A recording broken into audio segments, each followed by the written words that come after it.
buenas tardes. Bienvenidos nuevamente a este ciclo de charlas que ya se hace habitual los viernes. Este viernes tuvimos que hacer un pequeño cambio porque estamos recibiendo a nuestra querida invitada desde París, Francia, Marcela Said. Voy a contar algunas pocas cosas acerca de su obra que tengo acá escrita. Parte en 1999 con Valparaíso, que creo que es una ficción o un documental, Marcela. Es un documental para televisión. Documental. Sí. 2001, I Love Pinochet. Sí. 2006, Opus Dei, Una cruzada silenciosa. 2011, El Mocito. Hasta ahí documentales. Y el 2013 parte con la ficción El verano de los peces voladores y 2017 Los perros. Por eso la charla yo la titulé Navegando en dos mares. Los premios que tiene un santiagueño el 2002 en el Festival de Cine Valparaíso, que es un festival de cine documental, a la película I Love Pinochet. El Festival Internacional de Documental de Santiago premia I Love Pinochet también. Tiene un Altazor el 2003 en categoría de dirección de documental por I Love Pinochet. El Pedro Siena el 2007 por Opus Dei. El premio Horizonte en el Festival de Cine Documental de Múnich por El Mocito. El premio de la Crítica en FIDOC 2011 por El Mocito. El premio de la Crítica en el Festival Internacional de Valdivia por El Mocito. El premio Altazor 2012, categoría de documental, también por El Mocito. Y un premio de cine en construcción en el Festival de Rencontre Cinema de América Latina en Toulouse el 2013, por El verano de los peces voladores. Bienvenida, Marcela, muchas gracias por aceptar nuestra invitación a conversar con nuestro director. Miguel, cuando usted quiera. Hola, Marcela, ¿cómo estás? Bien, Miguel. ¿Bien? ¿Estás feliz como dice tu apellido? Contenta de estar con ustedes a través de Zoom. Muchas gracias. Un poquito de Chile. ¿Mm? Sí, un poquito de Chile. Aquí tenemos muchito de Chile. Yo estoy Ricardo está en Santiago, los alumnos están en Rancagua, en la zona de O'Higgins, y yo estoy en Palmilla, en la provincia de Colchagua, que también es parte de la región de O'Higgins. Esta mañana, frente a la posibilidad de conversar contigo, que hace tiempo que estábamos buscando esta posibilidad, estuve toda la semana viendo algunas películas y esta mañana estuve viendo I Love Pinochet. Yo iba a reverla y la vi entera de nuevo, porque me volvió a fascinar y a atrapar la narrativa. Y esto de decir mucho sin decir nada. Me refiero a que nada es explícito, porque la gente que se ve ahí son gente que efectivamente aman a Pinochet. Efectivamente lo quieren, la aman. Uno de su postura puede estar de acuerdo, puede no estar de acuerdo, etcétera, pero ¿será ese el papel del documental, a tu juicio? No llevar a la gente, no decirle a la gente cuál es tu conclusión como cineasta, sino inducirlos a pensar ellos y a sacar ellos su conclusión. En I Love Pinochet hay una cosa que yo siempre pensé que iba a ser irónica, ¿no? Que funciona un poco. Yo me acuerdo cuando la gente la vio la primera vez en la sala de la Roser, en el Cine Arte Alameda, y la gente se reía de repente con esta gente, porque es como cuando hay personas que no se ven, no tienen distancia de sí mismos, ¿no? Y viven tan en su burbuja que no se dan cuenta de lo incorrectos que pueden llegar a ser, el tipo de discurso que manejan. Es que pasa mucho, ¿no? en estos círculos cerrados de personas, y que no se exponen, y cuando se exponen, siempre dice, pero ¿cómo esta persona puede decir eso? Que ahora en las redes sociales, como existen las redes sociales, estamos todos más expuestos, entonces hay una especie de cuidado en el lenguaje, la gente está más consciente de lo que puede decir, lo que no puede decir. Pero en ese tiempo, en el 2002, cuando yo puse la cámara frente al pinochetista, yo sabía que no iba a haber ningún tipo de pudor y que ellos se iban a mostrar tal cual, y mi intención era mostrar la violencia de ese discurso, dejarlos hablar solos, y darme cuenta efectivamente que el público viera eso y confrontar ese discurso solo. Y si bien en Chile la gente se ríe, en Europa la gente se horroriza, porque no creen que ese tipo de personaje sea real. Creen que, creen que yo exageré las cosas o que casi hubo una especie de puesta en escena, cuando nunca hubo puesta en escena, ¿no? Pero la intención estaba, claro, cuando uno parte un documental, uno tiene una nota de intención, diría yo, en la cabeza, y mi nota de intención era, yo me acuerdo que se la dije al equipo, a Boris y a José Luis Arredondo, con los que trabajé, que al principio ponían mala cara cuando estábamos grabando, ¿no? Y le dije, no, ustedes sonrían porque a nosotros no nos pueden echar, no nos van a echar de acá, y lo importante es que acá pasemos piola, grabamos, porque lo que importa es el resultado, lo que después va a estar ahí en el montaje. Y eso fue mi primera experiencia documental de autor, diría yo, político, ¿no? Es notable porque tú quieres mantener cierta distancia con el personaje o lo que representa o lo que él dice, pero la verdad va surgiendo por sí misma. Ahora, claro que yo he visto la película con un público que no era precisamente de izquierda, por ejemplo. Ah. La he visto y la gente que no era de izquierda y que son muchos y que son pinochetistas, que la verdad uno no puede cerrarse los ojos. Casi un 40% sigue siendo pinochetista, lo vamos a ver ahora en el plebiscito. Sí, es que la gente no cambia de opinión. La gente aplaudía. No, la gente aplaudía. Yo estaba ahí por ahí escondidito viendo la película. Por acá, por donde yo vivo, por la provincia, qué sé yo, la gente se identificaba con esa gente que uno, desde la izquierda, y de los principios humanos, y de los principios de lo que consideramos el humanismo honesto, rechazamos. Pero para ellos, era una verdad, y la defensa se reproducía una réplica, un espejo entre el espectáculo y el espectador. Ahora, los personajes que están filmados se dieron cuenta, porque después me llamaban y me decían, nosotros no tomaron conciencia y estaban enojados. O sea, hay una especie de toma de conciencia de esta gente que se vio ridiculizada y algo existe, algún tipo de conciencia tiene, ¿no? Entendieron que no... No, pero yo diría que tu trabajo es tan bueno, tan magnífico, que tú no ridiculizas a nadie, la gente, ellos hablan. Se ridiculiza sola, sí. Pero sí. Frente a determinados públicos, hay otro público, que es el minoritario en Chile, menos mal en este momento, que se identifica con ellos. Por ejemplo, se identifica con el caballero este que tiene, lo digo con respeto, 6 hijos, o 10 creo que tiene. Con Fernando Barros, 11. Sí, y él habla y dice su verdad, pues. Pero nosotros, desde la otra posición de la democracia, no podemos negar que eso existe. Y eso es un gran valor de la película, descubrir, no hacer el panfleto, sino descubrir desde el punto humano, ideológico, con inteligencia, qué es lo que piensa esta parte del país y hasta dónde pueden llegar. Yo no me refiero a los casos de alguna persona que trabaja en televisión, que es un poco caricaturesco el hecho y todo lo demás, pero gente como eso, hay otro, Moreno, lo mismo, Moreno. Claro. Entonces, pues, y te digo, verla con un público que está de acuerdo con esos planteamientos, es una experiencia muy, muy interesante y muy decidora para mí. Y eso es que el documental está cumpliendo un rol, un papel importante en los seres humanos. ¿Cuál sería, Marcela, a tu juicio? Para mí es generar debate primero, lo que pasa, ¿no? Alguien ve eso y surge una primera conversación. Luego yo siempre he dicho que tengo esta teoría de que mis 3 documentales, de alguna manera yo filmé el enemigo, ¿no? Filmar el enemigo y desde dónde lo filmo, y desde una cosa bastante antropológica, siempre lo he visto no como alguien a quien...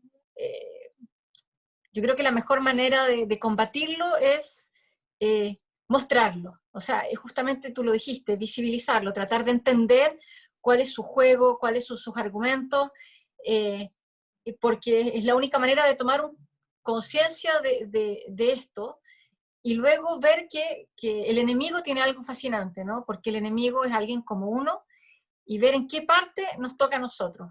Y por ahí siempre me interesó casi de manera sociológica esto, decía, ¿cómo es posible esto, no?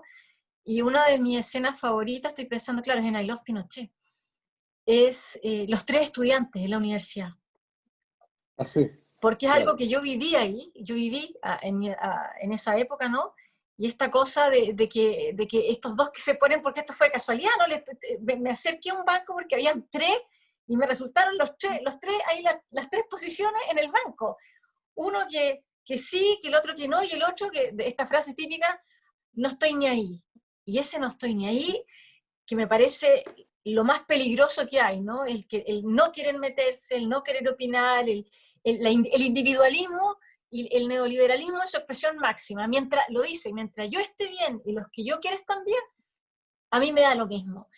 Eso es salvaje, eso es espantoso, es casi peor que, que la pinochetista, alguien que te diga, ¿sabes qué? A mí me importa un cuesco el resto.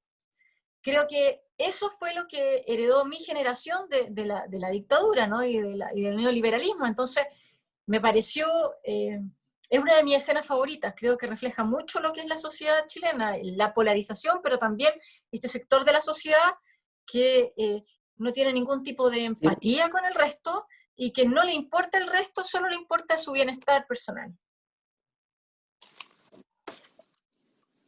La espontaneidad de esa escena es precioso. Sí, fue tal cual, así. Claro. Y lo dice, cuidado con tu micrófono. Sí, y él lo dice. Claro. La persona lo dice. Pero la persona, efectivamente, el que es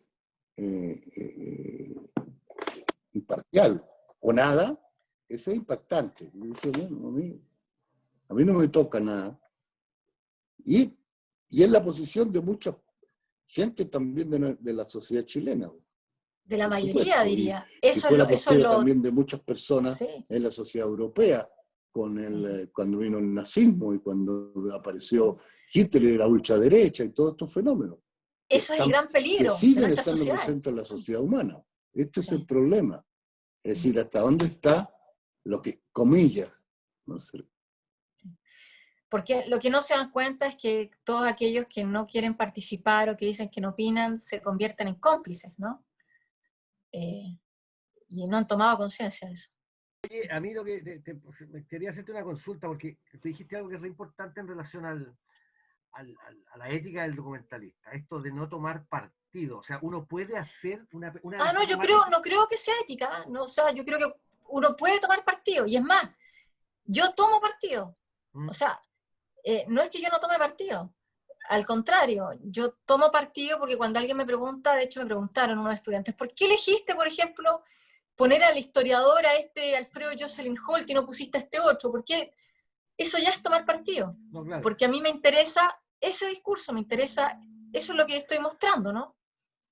Sí. Entonces... Ahora, yo me refiero, más que a tomar partido, me refiero a que uno puede hacer una película con una persona de la cual no comparte su ideología. Obvio. A eso me refería. No, y de hecho grandes películas se han hecho justamente filmando a quien no comparte tu ideología, ¿no? Súbete de nuevo, mándate el link. Disculpa, Marcela, que está Litina acá. Pincha el link de nuevo. Te esperamos. Oye, Marcela, ¿y cómo fuiste después de... ¿Cómo llegaste al Opus Dei después? Porque lo otro que sorprende mucho del trabajo entre el Opus Dei es que tú te metes en un mundo que la gente te acepta. Hay una cosa ahí que es re interesante. Porque no te ven como un extraño. ¿Cómo logras ese camino que a veces me cuesta mucho enseñarle a los alumnos cuando les enseño documental? Es cómo lograr la cercanía con ese mundo que tú vas a filmar, que además no compartes, que no es tu mundo. ¿Cómo lograste eso? Sobre todo en Opus Dei, que entraste a profundidades increíbles. Yo creo que porque tenía ganas de filmar, tenía que convencerlo, y uno sabe, lo mismo igual que en I Love Pinochet, ¿no? Que no es discutiendo con ellos que vas a lograr algo, tú lo que quieres es filmar, no discutir, ¿no? Es ahí donde se tiene que lograr tu objetivo. Entonces yo voy y les digo que quiero filmar, ¿y por qué? Porque me interesa, de hecho, no estaba mintiendo, les dije, me interesa filmar lo que ustedes son, porque nadie los conoce, porque este año, que en el 2002 cuando comencé, se va a canonizar a Escrivá de Balaguer, y nadie sabe quién es Escrivá de Balaguer, y yo, si vuestro padre se convierte en santo, no creo que tengan nada que esconder, ¿o sí?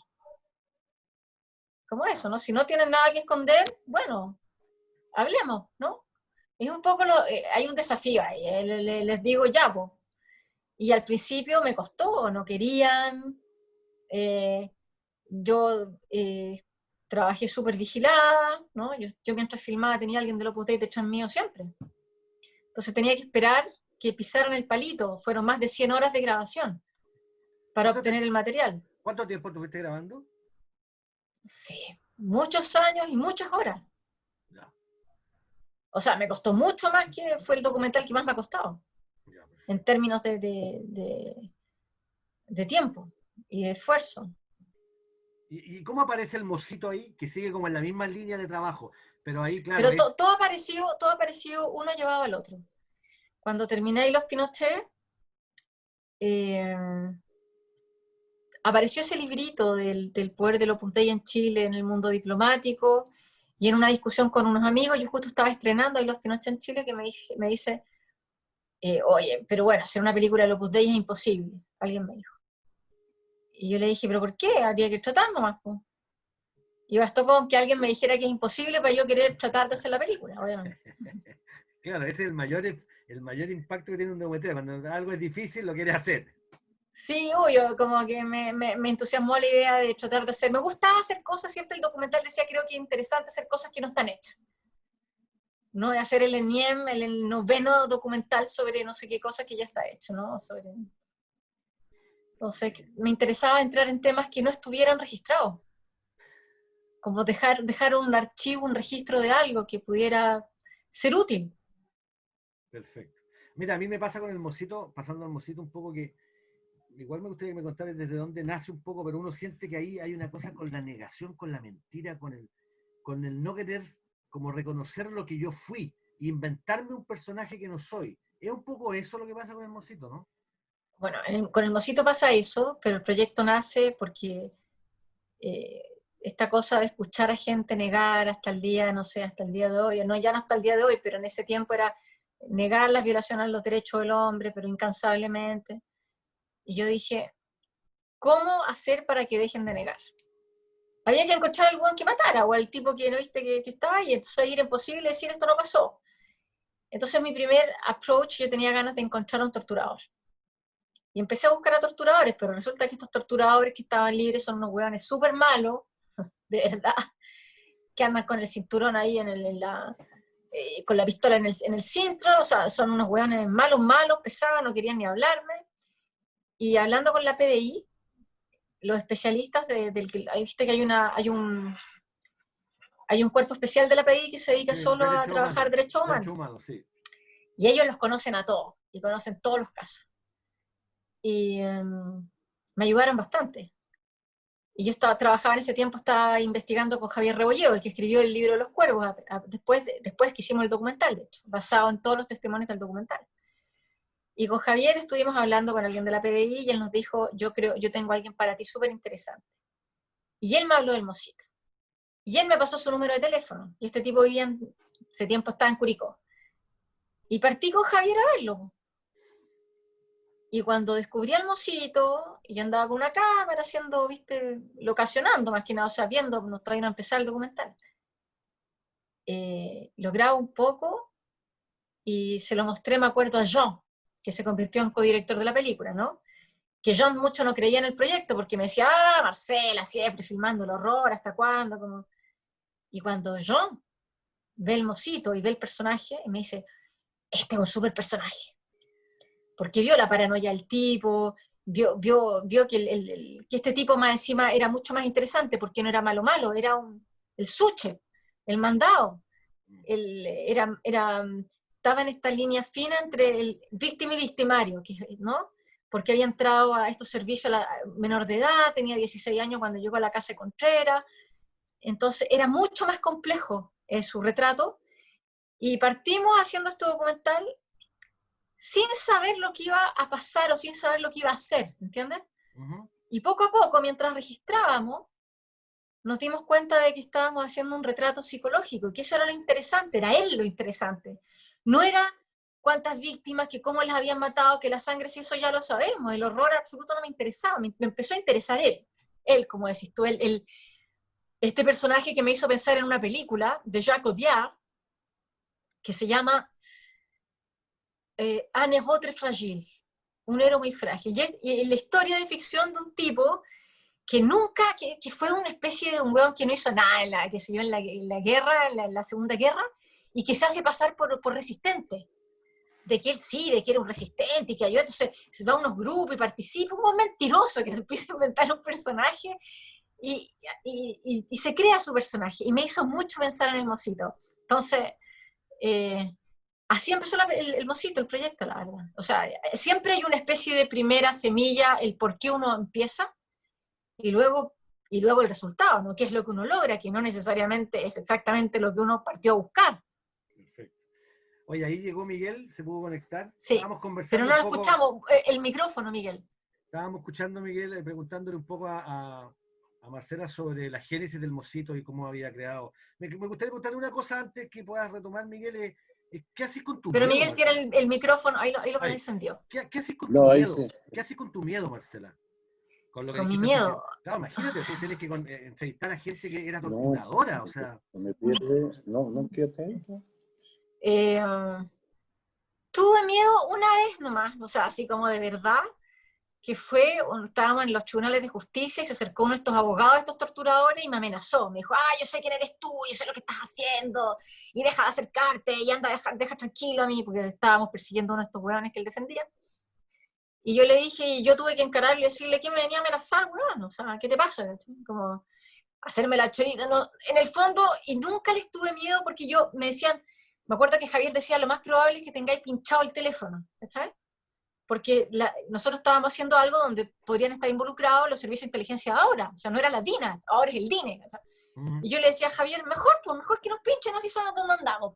Si nos pasa algo, van a ir el DINE a buscarnos. Dice, pero con miedo no se funciona, o sea, no, como que nunca he tenido miedo, la verdad, pero sí sé que hay que tener respeto, y empecé a tener respeto viendo la misma paranoia del Mocito. El Mocito cambiaba de teléfono todas las semanas, güey. Claro, él de ahí muerto. Y tú decís, ¿pero por qué? Claro, cambia de teléfono este weón porque él trabajó en unos servicios donde mataban a la gente, obviamente. Claro. Entonces sabe que no es broma. Miguel.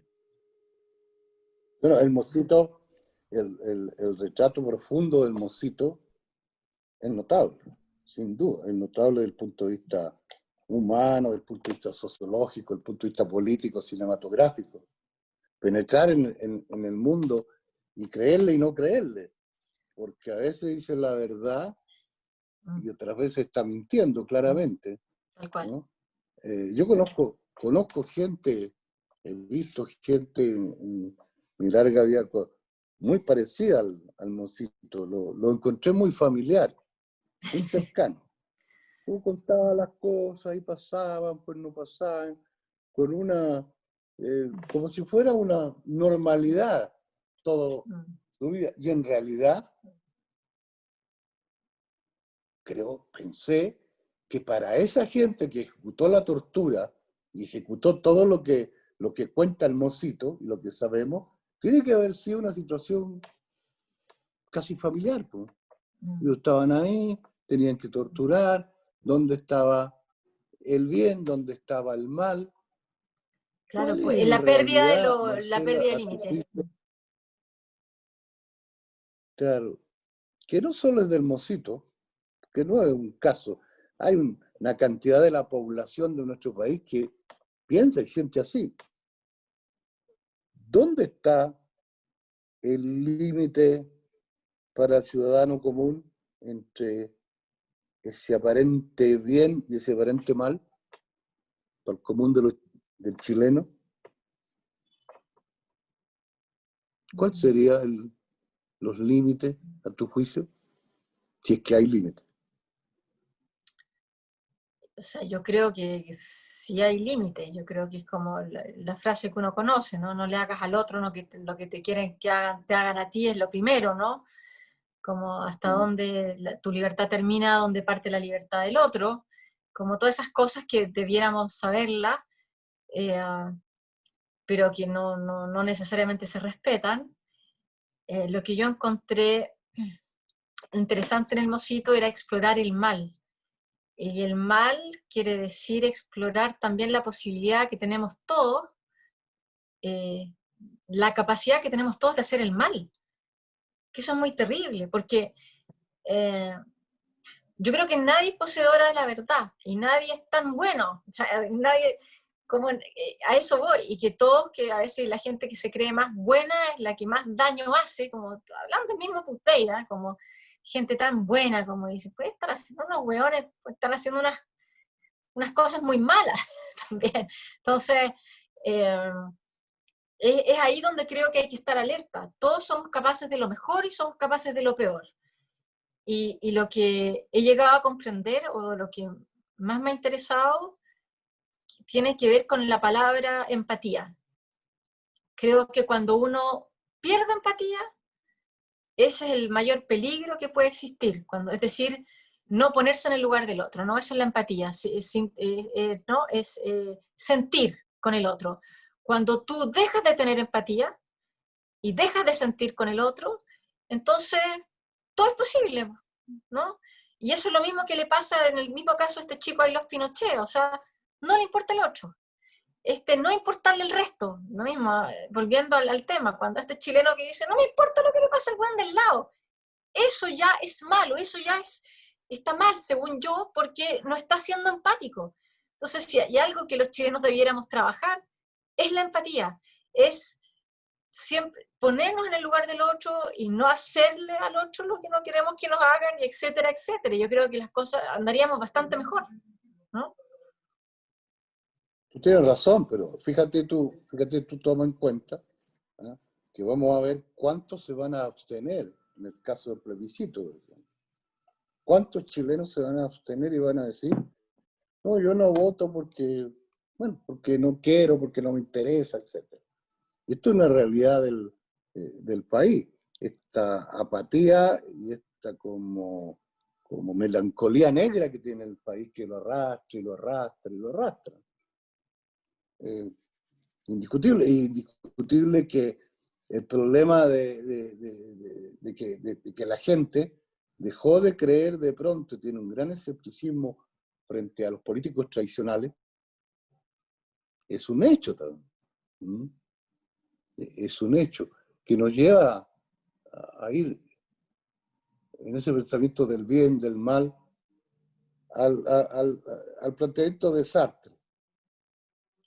Es que yo creo que el mundo hemos visto tanto horror, porque antes no veíamos todo, ¿no? Pero ahora tenemos acceso a la información, y no solo vemos el mal encarnado en nuestro país, vemos lo que pasa afuera, vemos a Trump, vemos los problemas de Medio Oriente, vemos lo que está pasando ahora, las guerras, y llega un momento, yo creo que es bien deprimente. Y es normal que el ser humano pierda esperanza en lo que está pasando, o sea, hasta la iglesia, ¿no? La cantidad de casos de pedofilia y todo. Entonces, ¿cómo volver a confiar? ¿Cómo restablecer la confianza? Eso es muy duro.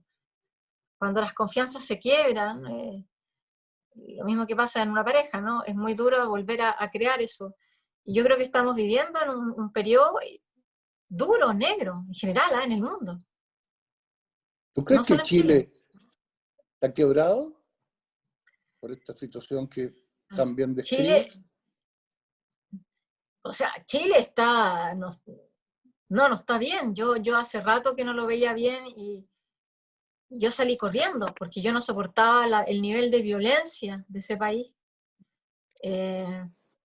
Porque para poder soportarlo tienes que vivir en una burbuja, o sea, irte a una casita en el bosque, estar en la playa, tener tus amigos, vivir en una burbuja y botar la tele por la ventana, que fue literalmente lo que hice. Regalé mi tele cuando vivía en Chile, ¿no? Porque ya no, llegaba un momento que era el nivel de injusticia, de desigualdad, de cosas que pasan, es tan horroroso que tú dices, ¿qué estoy haciendo acá? ¿Qué puedo hacer yo? Yo cuando hacía documentales, yo creo que y siempre lo pensé así, traté de aportar, ¿no? De abrir los ojos, de crear conciencia, de que poder debatir estos temas, cómo mejor combatir a este enemigo que ya le puse nombre, ¿no? La falta de empatía, pero llega un momento en que es insoportable. Claro, yo me recordé de alguna manera las manos sucias de Sartre, donde de alguna manera Sartre intenta decir, pero no lo logra, de que, bueno, el bien y el mal coexisten y algunas veces el mismo personaje puede ser bien o puede ser mal, cosa que una de las pocas cosas que no comparto con el existencialismo, es decir, la falta de límite en la condición y en el comportamiento humano. Porque el mocito sabe que está haciendo mal. El Yo, espectador, mocito, pienso... pero el mocito yo tengo la impresión, y así lo sentí, es muy raro, porque el mocito por supuesto que a veces miente, y de hecho lo mostré, ¿no? En estos personajes, estos campesinos que dicen, no, cuenta una hueá, pues cuenta otra. Pero me pasó dos cosas. Yo siento que el mocito, mientras filmamos, como al transcurso a los 2 años, empezó a darse cuenta como de lo que estábamos haciendo. Y yo te puedo contar una anécdota. Yo pensaba que el mocito era, no sé, un weón que ya, pero que no era tan inteligente. De verdad, eso pensaba yo. Y lo digo sintiendo vergüenza de mí misma, lo que te estoy diciendo. Hasta que nos tocó filmar la escena con el coronel Morales Salgado, ¿no? Que es el que está inspirado después el personaje en el cual yo me inspiré para hacer Los Perros, que finalmente logré dar con su jefe y lo convencí para hacer esta entrevista. Entonces el mocito tenía que ir donde Morales Salgado, y yo conozco a Morales Salgado bastante porque ya había estado con él durante 2 años, y Morales Salgado, yo sé que le tenía rabia. Yo sabía que este weón, yo dije, este weón lo va a agarrar a combo. Eso pensé. Yo dije, voy a llegar con el mocito y capaz que acá se agarren. Y yo tenía prevenido al equipo porque uno no sabe lo que va a pasar. Yo llegué con el camarógrafo, con el sonidista, que era... ¿con quién hice el mocito? Con Arnaldo Rodríguez, y seguramente estaba con Boris, y le dije, ya, vamos a llegar acá y usted grabe nomás, pues, piola, lo que pase. Entonces lo íbamos siguiendo, y veo al mocito acercarse a Morales Salgado. ¡Oh, coronel! ¿Cómo está? Tanto que lo echaba de menos, y de repente empiezo a ver que este personaje frente a la cámara empieza a darse vuelta el coronel. Y usted fue como un padre para mí, y usted no sé qué, yo tanto respeto que le tengo. Y vi que el coronel, no, que yo pensé que le iba a sacar la chucha, ¿no? Esa es la verdad. ¡Uy, sí!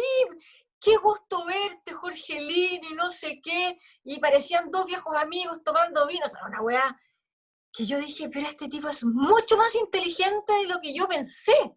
Pero ahí me di cuenta.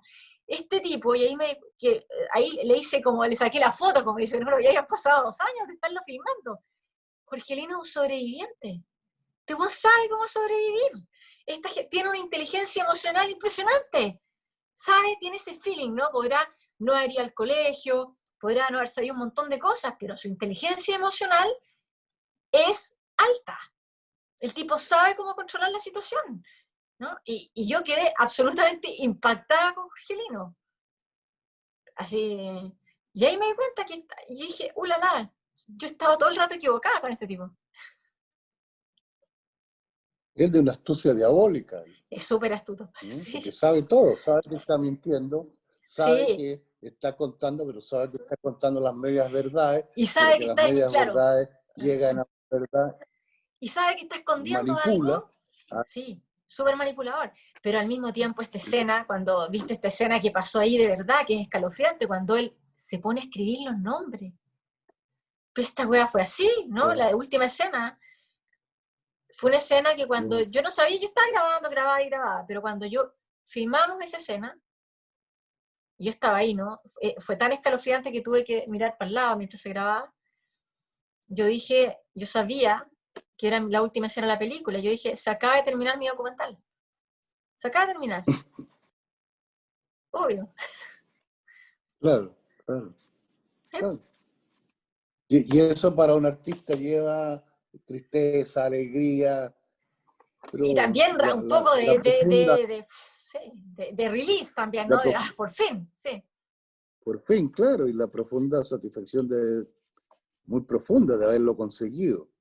O sea, para mí era imposible no hacer un paralelo de pronto entre el Mosito y el Chacal de Nahuel Toro.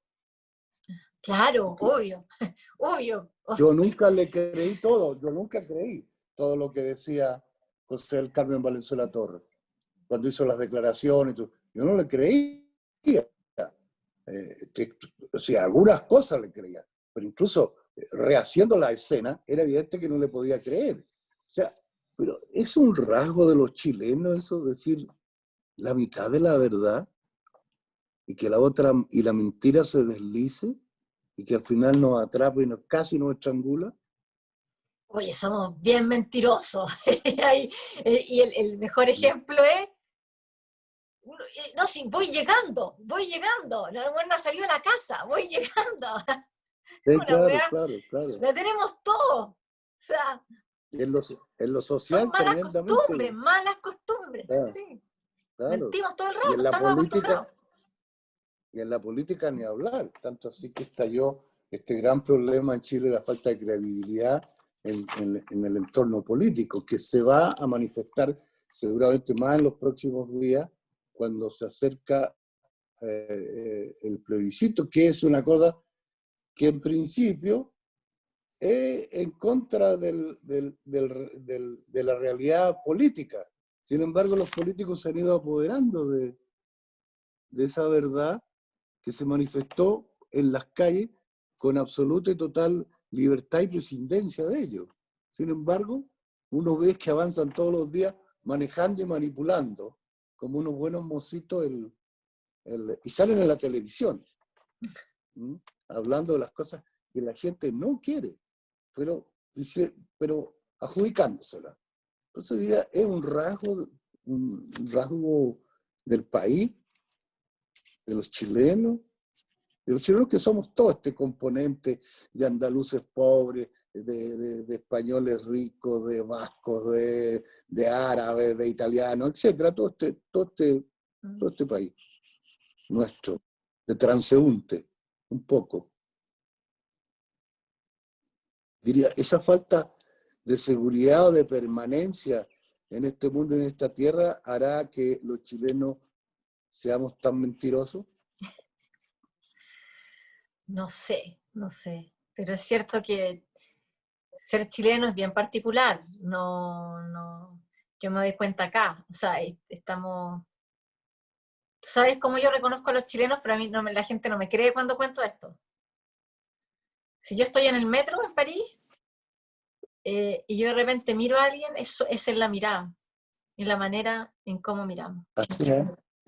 Qué curioso. Me ha pasado N veces que miro a alguien, no sé, es intensa. No tienen miedo porque esto no se hace. Tú sabes que es mala educación, por ejemplo, en Inglaterra nadie se mira a los ojos, ¿no? Claro. O yo decía, ponte tú, los gringos son como que miran para arriba, como que son despistados, pero el chileno tiene otra cosa, tiene una weá que está como así, ¿no? Y de repente me ha pasado que en la mirada yo dije, esa gente es chilena, y me acerco a propósito y son chilenos. Son chilenos. Impresionante, claro. Sí, son chilenos. Y es raro, ¿no? ¿Cómo es posible que en algo que es más profundo, que es indescriptible, pero según yo es la mirada, yo soy capaz de reconocer a un compatriota? Pero me pasa. Es tu visión, tu penetrante de cineasta, sin duda, acostumbrada a conocer y a reconocer. Claro, yo siempre me llamó mucho la atención, por ejemplo, en la novela de Droguet, de Carlos Droguet, que a mi juicio es uno de los más grandes escritores que tuvo Chile, ¿no? Que ha tenido Chile, y que es muy amargo, por tanto, porque es muy chileno, muy amargo, como Pablo de Roca, que es muy amargo porque es muy chileno. Esta cosa así del alma negra también manifestada por Droguet, o en los 60 muertos en la escalera, que es escalofriante cómo narra él cómo fueron muertos en caliente esos 60 jóvenes en Seguro Obrero, por ejemplo. Y cómo la historia de Chile siempre está presente esto que tiene el Mosito, siempre está presente esa media verdad.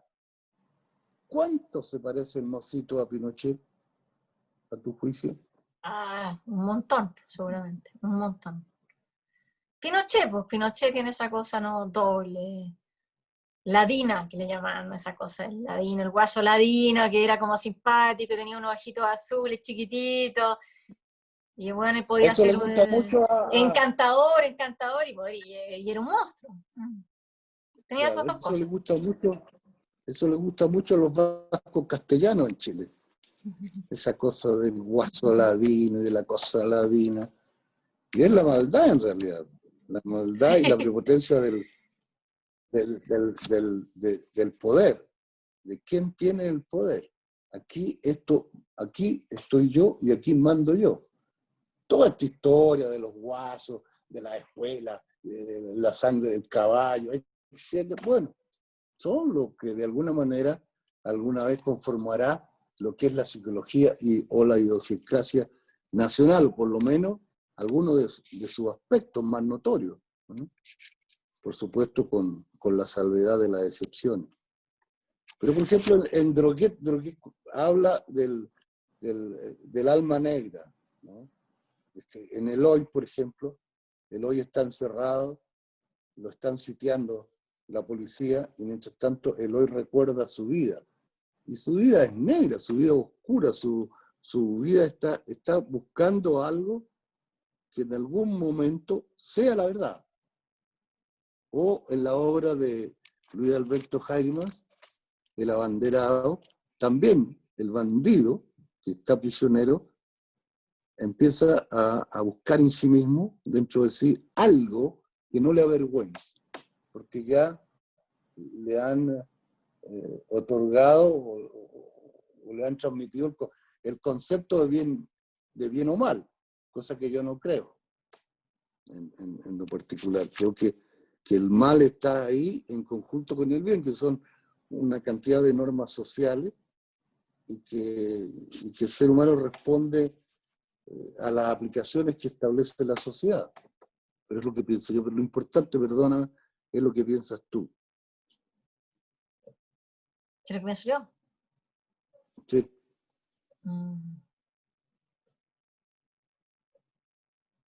Que yo creo que ya lo hablamos, que es como tiene que ver con los límites del otro, y no necesariamente lo que para mí sea bueno, para ti sea bueno, obviamente, ¿no? Y mis límites, a mí siempre me dicen, oye, es que tú no tienes límites.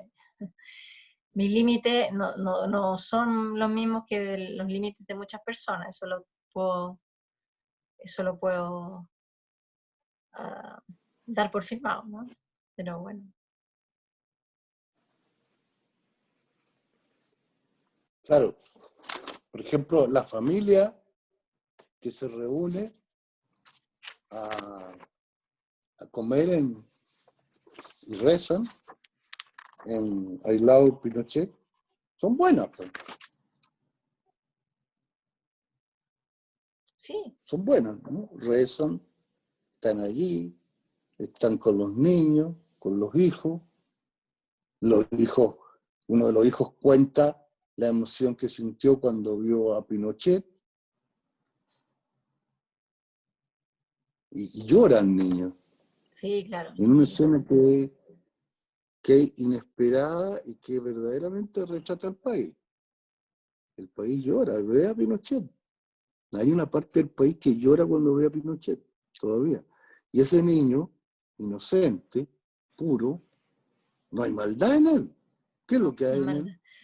Manipulación, pues fue manipulado, o solamente, uno crece, uno está formado por la familia un poco donde creció, por donde, ¿no? Y luego pasa mucho tiempo hasta que empiezas tú a hacerte tus propias ideas sobre las cosas. Y eso es algo que pasa, ¿no? Generalmente en la adolescencia.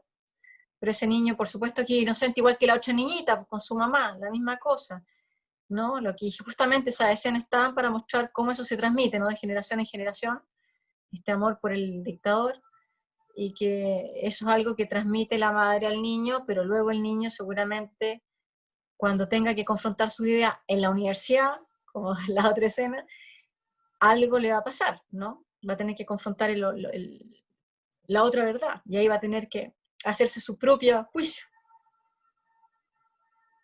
Imposible para mí no recordar la escena en la película, esta famosa película italiana, La escalera de Scola. Un día particular. Un día particular, una giornata particolare, cuando la mujer ve a Mussolini y siente que ella es como la virgen, que está siendo poseída por el líder, por el macho, por el macho cabrío, por el líder.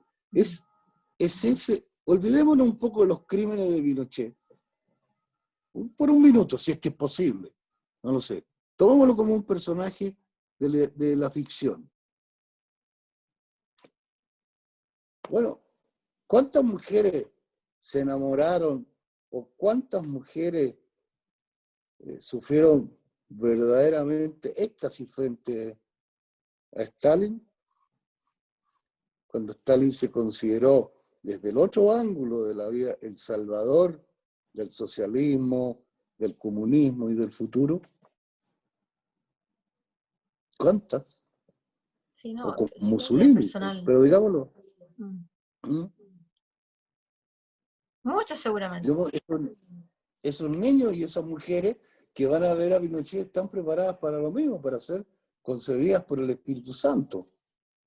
Hay algo religioso, peligroso, tenebroso en la condición humana, no solo para que no le carguemos la mano a lo nacional.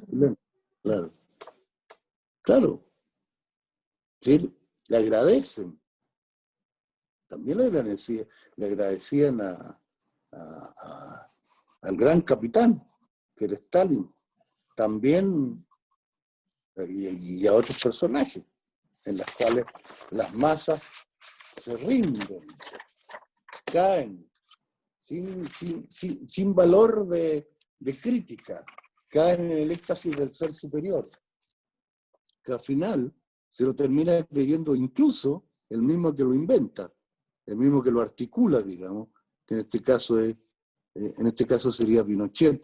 En la escena, si pudiéramos reproducir esa escena del niño, que el niño llora de emoción, no llora de dolor, no llora nada, llora de la más profunda emoción, en la cual, a mi juicio, hay desde valores místicos, valores religiosos, hasta valores estéticos. Con la pompa o lo militar, por todo esto que maneja el poder. El poder, no el poder de Pinochet, el poder. Porque la democracia cuando llega al poder sigue usándolo. Vienen de nuevo los señores con estos bastones que los tiran al aire, lo agarran, siguen cantando la canción nacional, siguen desfilando, siguen acá. Es decir, en lo más puro, en el centro mismo del ser chileno, ¿qué es lo que hay? Ángel o demonio. Las dos cosas.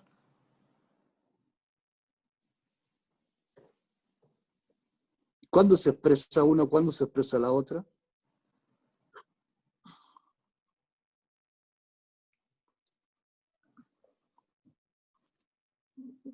No sé cuándo se expresa. O sea, tú cantas la canción, perdona que te pregunte, ¿tú cantas la canción nacional? Eso cosas es que ya no la cantamos, ya no la cantamos, ¿no? Pero yo la canté, pero se me obligaban a cantarla todos los lunes en el colegio. Hasta con la mano en el corazón teníamos que cantarla. Yo estaba en el Liceo 1 y izábamos la bandera. Yo crecí izando la bandera y cantando el himno nacional, me lo conozco de memoria. Toda mi generación conoce la canción nacional. Y yo que no soy de tu generación, conozca hasta estrofas que no las conoce nadie.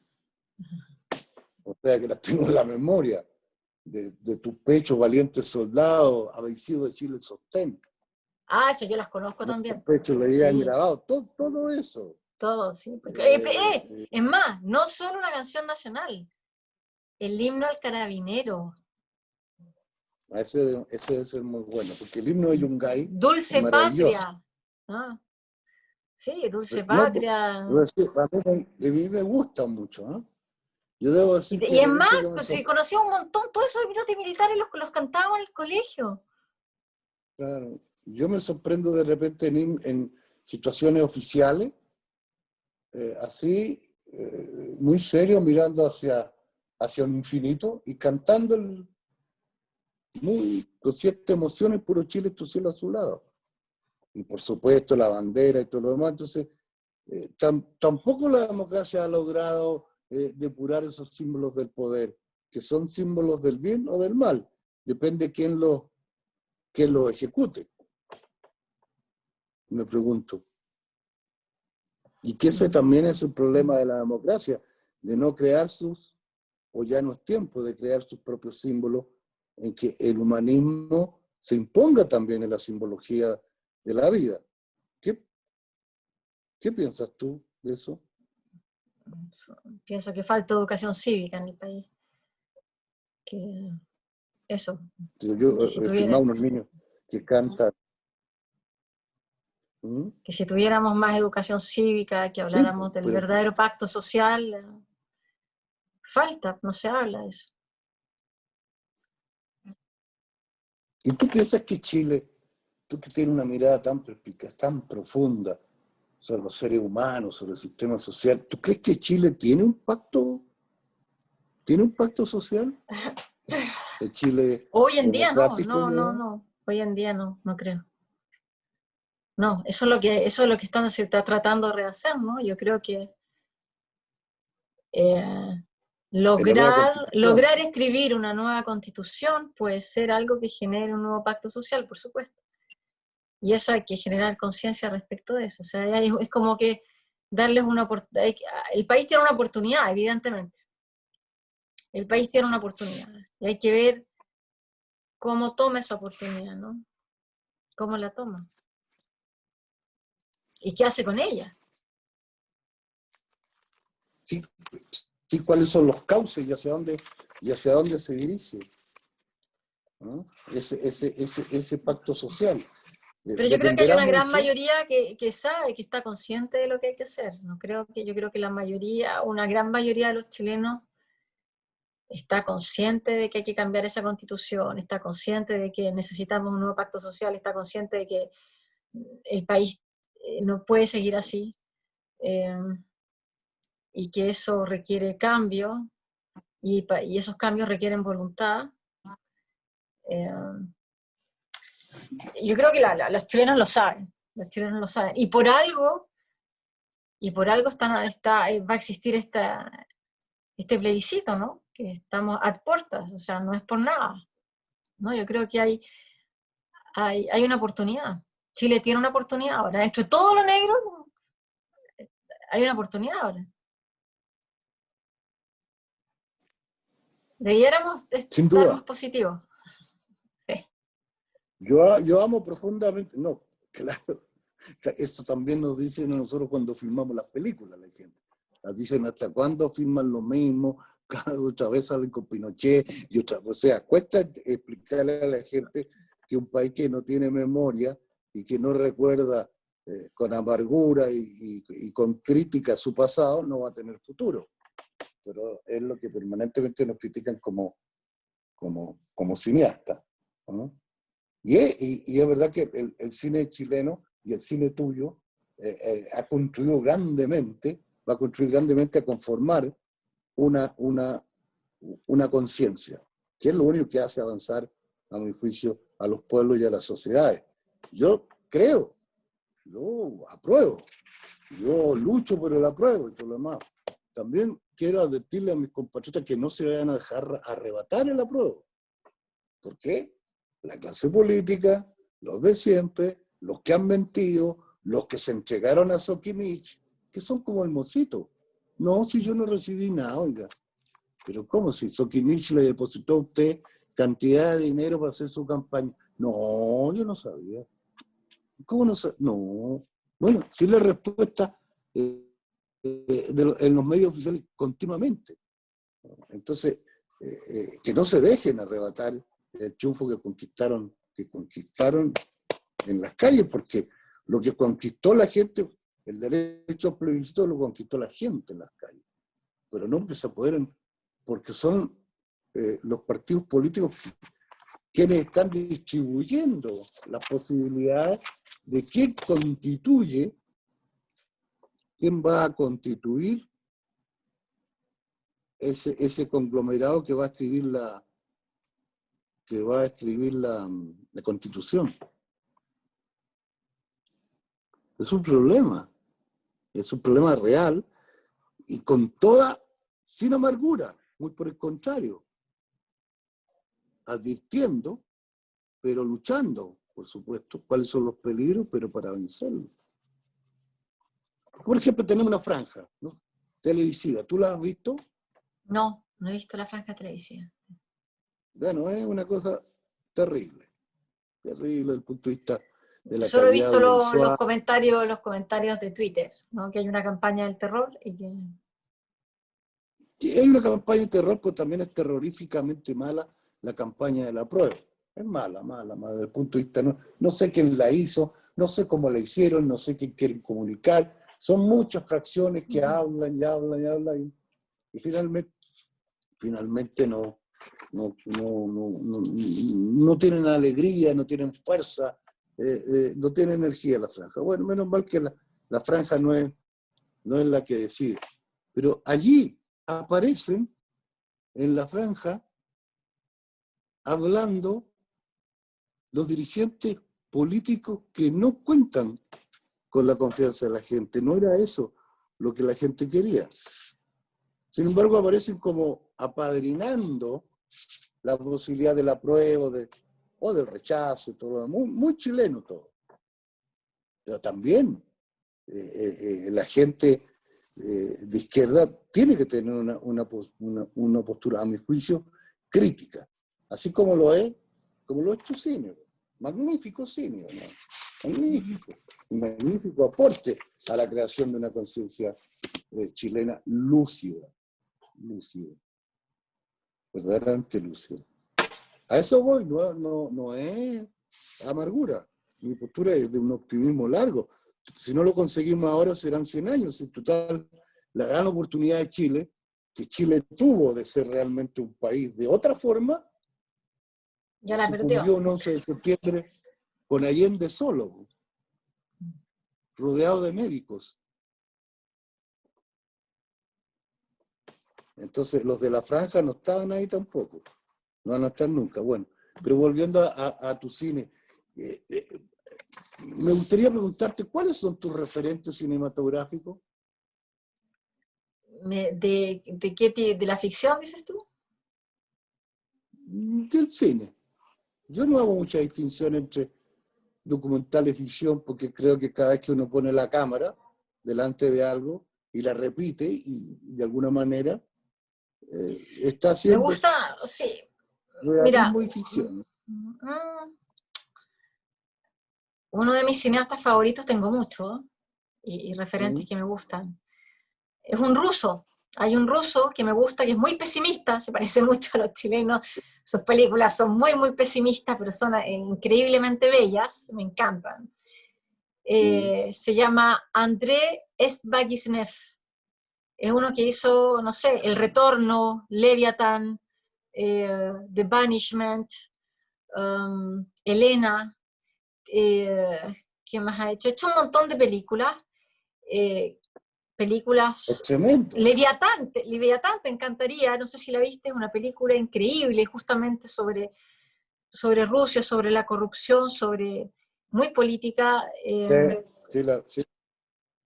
A mí me gustó mucho, y él me gusta mucho, una película muy negra, Leviatán. ¿Cómo se llama el Y es director? magnífico. Disculpa. Andrei Esbagisnev, y apenas lo sé, mira, voy a buscarlo porque no lo sé ni pronunciar, sé que una vez le pregunté a un ruso y me dijo que se pronunciaba así. Ok, Esbagisnev, mira, si te puedo mostrar así. Ok. Andrei. Es Sviagintsev, no, una cosa, pero el tipo ha hecho una cantidad de películas preciosas.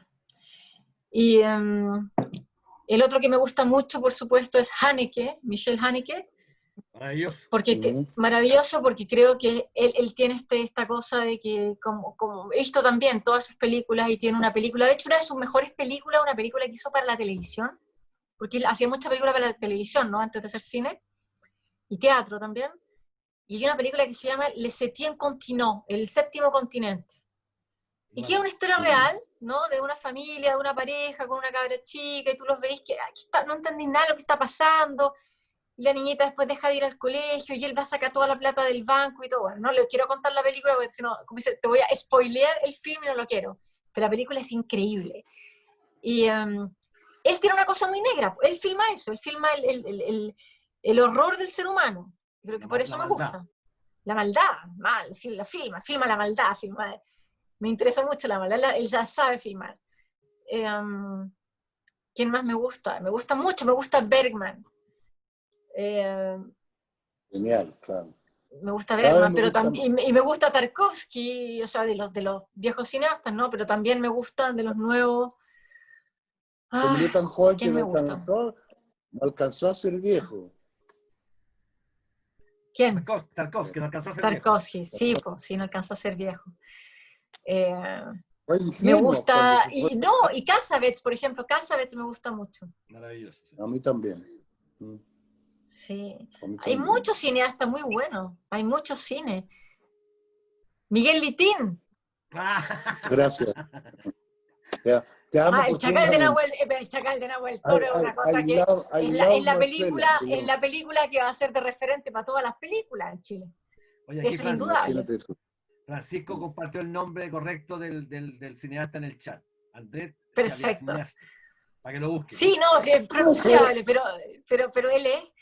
Me gusta. Hay muchos cineastas que me gustan. Me gusta Almodóvar, por ejemplo, ¿viste? Sobre todo las cosas más viejas de Almodóvar, ¿no? Cuando hacía cosas más frescas. Yo lo conocí cuando trabajaba en un banco. Es igualito sus películas. ¿Cómo fue el paso de documental a la ficción? Eso me interesa a mí también. Fue súper natural. Fue porque yo estaba filmando El Mosito, y siempre cuento que fue cierto, estaba de vacaciones con unos amigos con los cuales todavía sigo tomando vacaciones juntos. Un amigo me invita de vacaciones, y me voy con él de vacaciones, con mi familia, él se iba con su familia, y él se fue el día antes, porque yo tenía que pasar a comprar una carpa, unos colchones, porque no íbamos de camping y no tenía nada. Entonces voy a comprar, y él me dice, no te preocupes, yo te espero en la casa de unos amigos ahí en Temuco, cerca de por ahí. Ya. Entonces me dice, oye, me llama mi amigo, estamos en la casa de una mina, te vaya a morir la casa, me dice. Vaya a cachar lo que es esto. Y llego a la casa de esta mina, una chica que de hecho todavía conozco, que no era amiga mía. Llego a esta casa y entramos a territorio mapuche, solo que su casa en medio del territorio mapuche era una especie de casa alemana con un club, con un cuestión de golf de 18 hoyos, con una laguna artificial, con una piscina, una weá, como solo sucede en nuestro país, pues. Entonces con caballos, gente muy rica. Y no eran alemanes, eran chilenos, y ahí el tipo había hecho fortuna, era minero, tenía minas en el norte, ¿no? Y estábamos en esta media casa, y nos íbamos a quedar ahí un par de días, antes de seguir nuestro viaje hacia la Patagonia, hacia Argentina, todo, en autos que íbamos nosotros. Y mientras estaba ahí, yo no conocía bien la región, empecé a darme cuenta que de toda la pobreza alrededor, ¿no? Y que ella empieza a contarme, ¿no?, que tiene problemas con los vecinos. Y yo le digo un día, oye, ¿me puedo bañar en la laguna que está ahí? Y me dice, no, porque está infectada de carpa. Le digo yo. Sí, no, si mi papá incluso trató de matarla, la hizo explotar, pero no le resultó.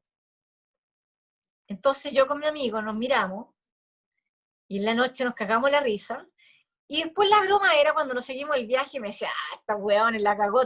Mi amigo fue el que me dijo, oye, debiera hacer esa película. Debería hacer una película de esto.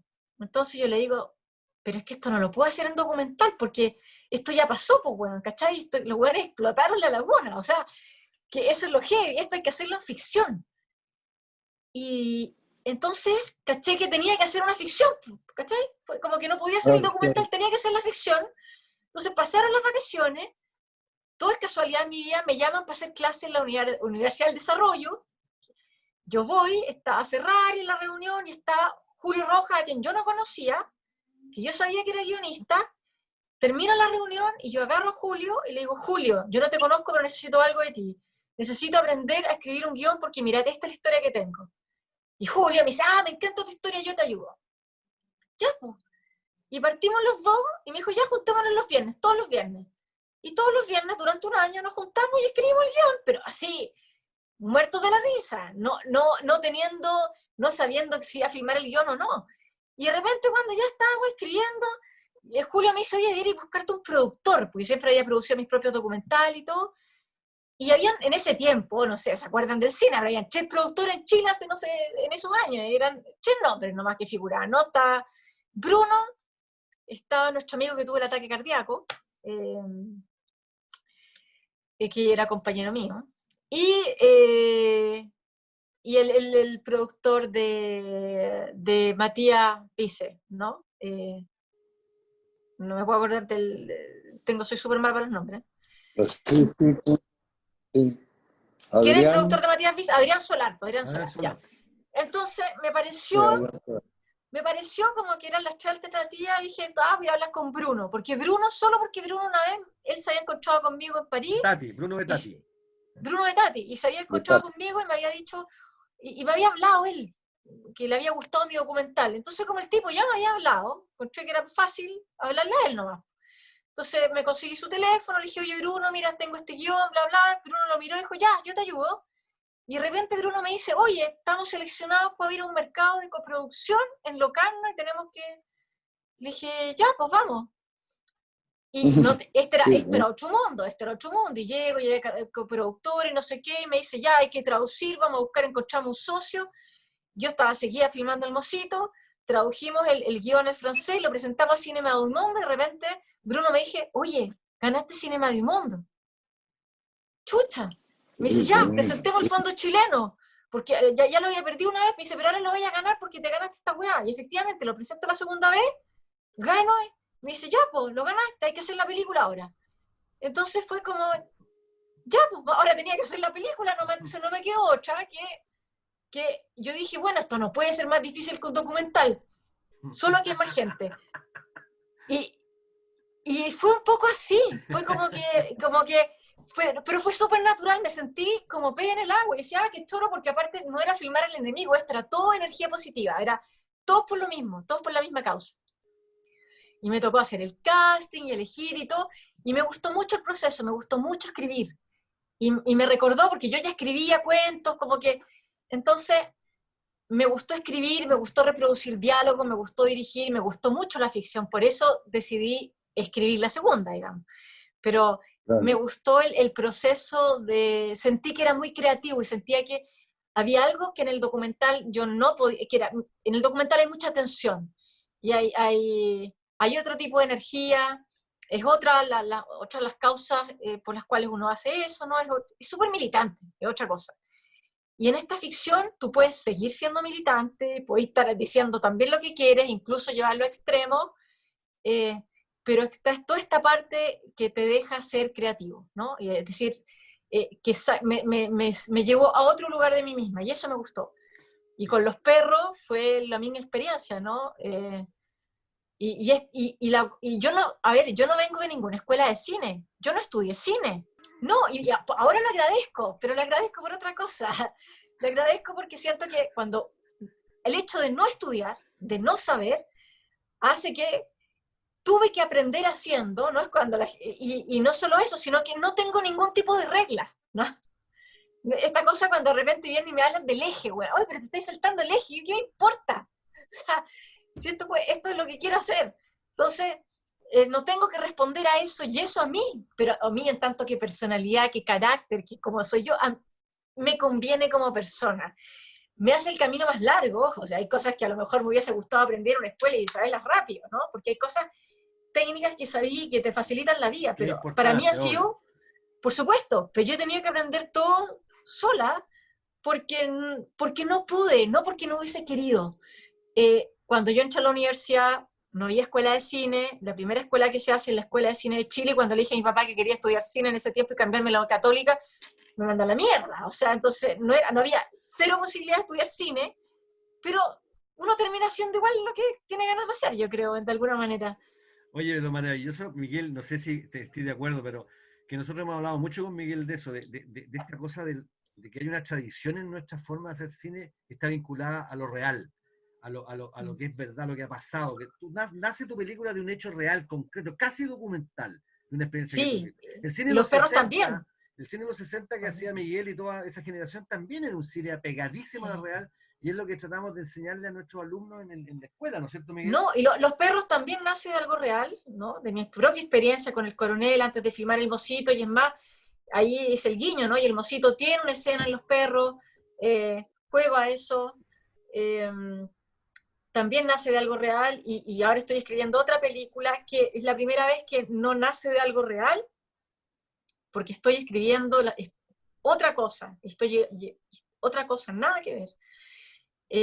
Porque para mí es un desafío solamente, porque sí hay cosas reales, pero las cosas reales que hay son irreales, porque lo único real que hay en lo que estoy escribiendo ahora es el mundo de los sueños, lo onírico. O sea, los sueños que tienen mis personajes, que son los miedos, las angustias, el inconsciente, eso es real porque son sueños míos. Pero todo el resto, te fijas, estoy jugando con otras cosas porque tengo ganas de jugar a otra cosa. Pero siempre ha sido, sí, siempre ha sido experiencia personal. Oye, la primera vez fue súper complicado, porque yo digo, no tenía ni ganas ni sabía nada de los actores, ¿no? No entendía, eran como un mal necesario, así los vi al principio, me acuerdo, la primera vez como que me tuve que confrontar a la actriz, chucha, que lata, que weá más latera, weón. Y luego me di cuenta de lo importante que es el casting, cuando tú te das cuenta y el actor, justamente cuando no es, te puede dar algo que tú no esperaste, cuando el casting no es tan obvio y cuando te vas a buscar otras cosas, y cuando dejas al actor construir cosas, no le das todo para que construya, y tú construyes con el actor el personaje, y no lo obligas, sino que le generas el deseo, ¿no? De que te dé cosas.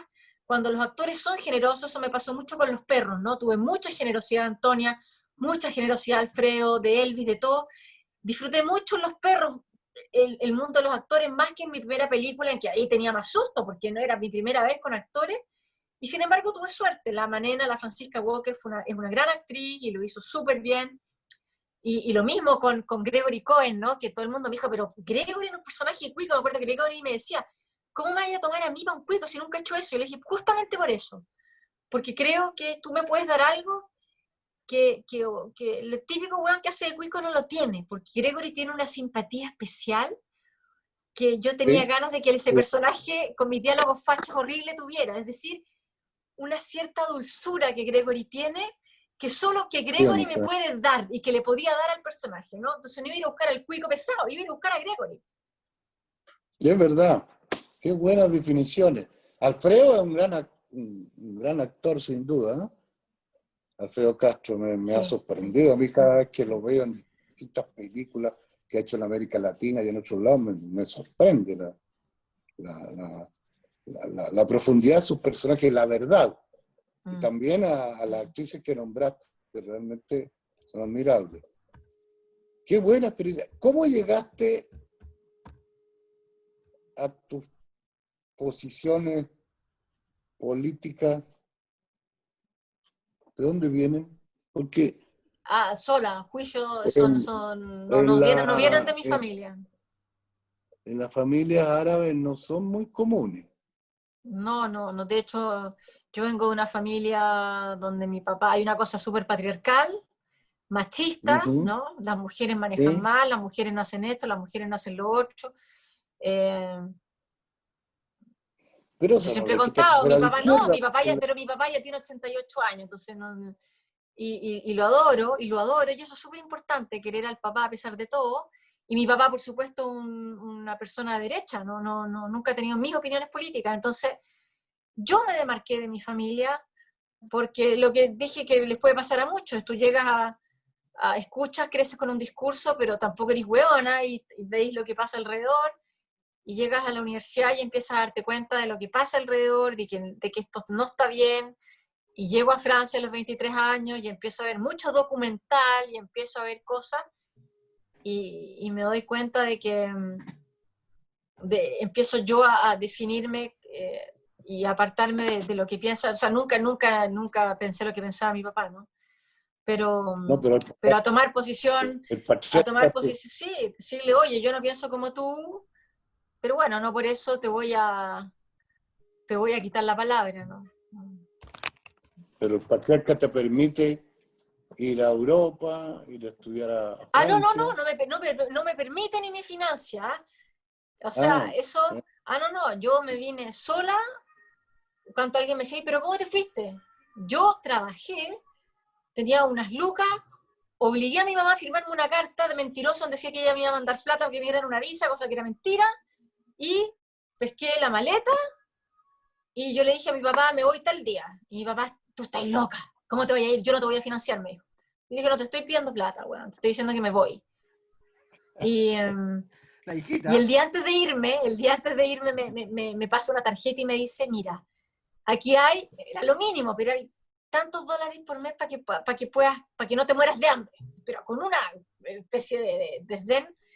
Y me vine sola a aprender francés, no hablaba una puta palabra de francés, y me puse a estudiar francés y empecé acá, como empiezan todos, me imagino, ¿no? Pero porque tenía ganas de salir de Chile, porque tenía ganas de aprender otra lengua, tenía ganas de conocer otro país, tenía ganas de tener otra cultura, no quería quedarme reducida a nuestra isla, es la mentalidad isleña que tenemos, ¿no? Pero a mí el patriarca no me financió, ni me apoyó, ni nada. No lo impidió. Es que ya no le podía impedir, pues tenía 23 años, ya. Tarjeta que le devolví apenas pude, Pero de todas maneras muy fiel a la tradición árabe del cariño al padre. Sí, no, y por supuesto que lo quiero un montón y por lo mismo no. No, pues no tiene nada, yo creo que no tiene nada que ver el pensamiento político con el amor, en este caso, con el amor del Pero padre. ¿sabes qué me pasó con la película de Costa Gabras? ¿Te acuerdas de Music Box? Sí. Esta hija que descubre que el padre tenía esta cosa política y ayuda a no sé quién, a los nazis, y la hija se separa y no le habla nunca más y le quita las nietas, no me acuerdo, pero hay esta cosa un poco de la familia que se quiebra y ella que toma una decisión de esa índole, y fue algo que yo siempre dije cuando yo de hecho estaba escribiendo Los perros, ¿no? Y respecto al personaje de esta hija y el padre, esto no es Music Box, yo no estaba escribiendo Music Box porque yo estaba escribiendo algo en lo cual, un fenómeno que yo conozco, que es y pasa a muchos chilenos, ¿cuántas familias, bueno, pensamos distinto y comemos en la misma mesa? Sí. Y en efecto. Todos los países que han tenido traumas políticos existe esa interrelación familiar que permanece aún en las situaciones más dramáticas, más extremas, que no es la situación que estamos hablando acá. Pero es que es muy interesante todo lo que tú cuentas, y yo creo que a los alumnos, a las alumnas les debe interesar mucho esa decisión tuya de partir y hacer tu propia vida y hacer tu propio estilo. Mira, yo sí, no hay que tener miedo. Chileno. O sea, yo creo que el miedo es nuestro peor enemigo, pero en todo ámbito de cosas. El miedo es, bueno, el miedo, ¿sabes qué? Es lo contrario exactamente del amor, de hecho, como en términos energéticos. Y el miedo nos paraliza, entonces si hay algo que tenemos que combatir, que también es la misma pregunta que me hizo Farfán, ¿no? Respecto del miedo, si no me da miedo filmar estos hueones haciendo el mocito, si uno no combate ese propio miedo, no puedes hacer nada. Entonces, el primer combate que uno tiene que tener personal es el miedo los miedos que uno tiene. Y por eso cuando estábamos hablando, cerrando este círculo de lo que estoy filmando, lo que estoy escribiendo de mi última película tiene que ver con eso, con los miedos que tiene el ser humano, ¿no? Oye, No sí, pierdas sí. nunca tu espontaneidad, por favor, para filmar. No pierdas nunca tu oportunidad, tu espontaneidad, tu sencillez, tu manera de filmar como si estuvieras hablando, estuvieras contando una historia. No te dejes influenciar por nada ni por nadie. Tú eres un talento que tiene una fuerza natural, una fuerza muy de América Latina y muy de Chile, que con todas las contradicciones y todo lo que podemos hablar de la sociedad, la naturaleza del país es diferente, es distinta.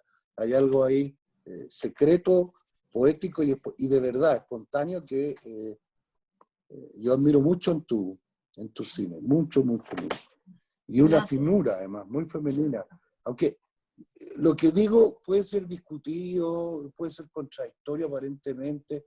Yo sé que el feminismo tiene mucha razón histórica en todo y que si yo lo comparto, pero a veces en el lenguaje uno utiliza que es muy femenino. Es un cine en que se ve la sensibilidad y que hay una mujer, un ser distinto detrás de la cámara, que busca a los personajes y que aún en las peores condiciones morales busca una relación de afecto entre el espectador y el